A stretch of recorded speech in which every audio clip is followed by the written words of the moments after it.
there we are. You can all see that. There goes the bell. And the way in which the Aqua Sapone team have kept this lot together means that they certainly are going to be looking for a sprint. Now then, there's Cadel Evans, just plotted him, so he's in there. He won't go for the sprint, I don't think. There's nothing to be... Well, there are 12, 8 and 4 seconds bonus in the race anyway, with another one yet to come. So this one's a Lambo Credit Colnago team trying to go off the front. Now, I'm not supposed that's Sorensen or not. Wait for the information. Come on, yeah, it is Rolf Sorensen. Well, there's a very experienced rider indeed. 37-year-old, the Danish rider, knows that this is the time to try and do something on the twists and turns yet to come. He's probably gone just a little bit early. That nasty left-hander where the skating takes place, I think that would have been the best place to go. But he's prepared to have a go now. So inside 4 kilometres to go.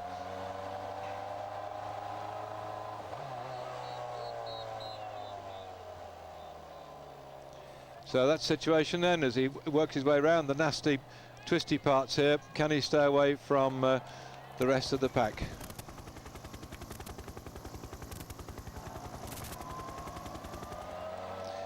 Well, very experienced rider indeed, but he hasn't got the legs to get away from the riders here from the Aqua Sapone Continentale, looking to lead out Cipollini, so he's going back in here.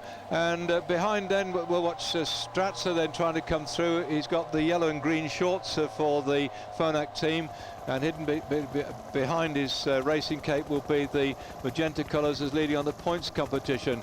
Looks like one of the Dutch riders too from the Rabobank team trying to infiltrate this one, but the other man who's certainly going to have to go is the Guidi from the coast. Guidi is wearing the blue jersey as the Intergiro. He's second on Intergiro, but because Stratzer is winning there we see Stratzer in the magenta jersey just down there with one of his lead-out men just in front of him. Well, Guidi has got a blue jersey as leader on the Intergiro competition, but he's riding with the coast team who normally ride in yellow and black, so he'll be difficult to pick out, but he'll certainly, he usually leaves it a bit late, Guidi, but doesn't have much in the way of help in the lead at this particular point. The long straight runs, he does get Michelson or Hoy to take him through in the yellow, but I think he's got to fight his own way through here now, because the lads from Aqua Sapone, they've got so many riders at the front here just to keep the pace up and stop anybody infiltrating and pushing Mr. Cipollini off the wheel.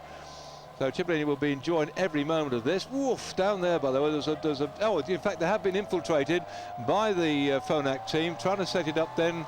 So 2 kilometres to go then, as the good move then for Stratzer now has got some help then from one of his teammates here.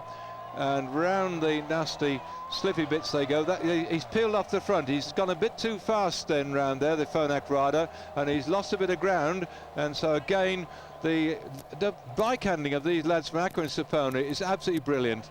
They've managed to negotiate the twists and turns and withstand the attacks of various riders to try and get away. They've just stayed in line, in line, in line. Good bike handling, good composure, good lead out for Cipollini, that I'm sure.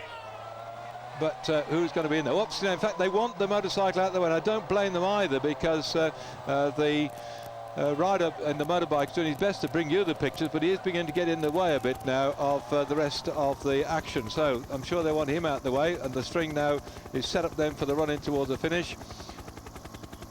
Can't see Mr. Tigano from the Panafori team, nor there might be Petaki going in there too as well for the Fassa Batola, but I think they'll have their work cut out. Aqua Sapone then still leading with 1 kilometre to go. Looking back down there. Well, that's interesting that they got to go. There's the jersey from Stratzer, but he's a fair way back, and I haven't yet spotted the blue jersey from Guidi. Please forgive me if I missed him a bit down there, but I couldn't spot him in there at the moment.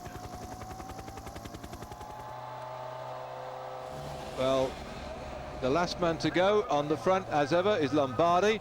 Did a little chap too, but next points world champion, so now he's taking out the front run with Cipollini right on his wheel. We've seen this so many times in the past, and Cipollini then poised in second spot as he's going to be attacked on the far side here, but there again, that was Pataki starting to come through, and he got edged out by Lombardi, and still then Cipollini roars out the front. It looks uncontested here as he comes thundering down the finishing straight. He's got that one well and truly stitched, he has then. In fact, Pataki dropped back into third, and in there was the green and white colours of the Kelme team, and I'm not quite sure it's Vizioso who got there, but Vizioso is the man with the sprint, so I'll just wait for confirmation of that coming up.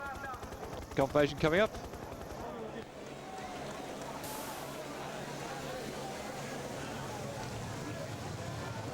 So certainly the confirmation then of the first and second, first and third, as I didn't get it, came overhead, so it was very quickly indeed then, but Cipollini getting another victory and made it look so easy the way he roared up there, but you can see by the look on his face, he hasn't got that usual smiling joy that he gets when he gets staged. It's going to be a horrible day to ride a bike, and so he'll go in there, get himself all cleaned up, ready for the presentation on the rostrum, and he'll want to get some dry clothes on very quickly indeed, because there's nothing worse than standing around on the rostrum and getting all chilled. It shouldn't be no doubt about Cipollini though, he made that look dead easy. Whoops! I thought he was taking his feet off the bars, but in fact, the feet off the pedal, but his hands were coming back down very quickly to get to the brakes to slow him down, because there's as usual, a galaxy of helpers out there to look after the riders and photographers et al. So he managed to get himself through that little lot, grabbing the brakes very quickly indeed. So yet another victory to Mauro Cipollini.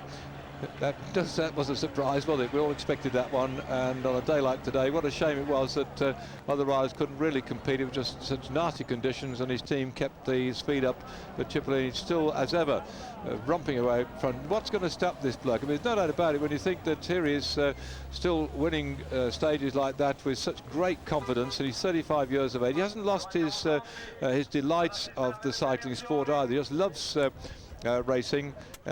Splashing his way across the line and taking yet another victory.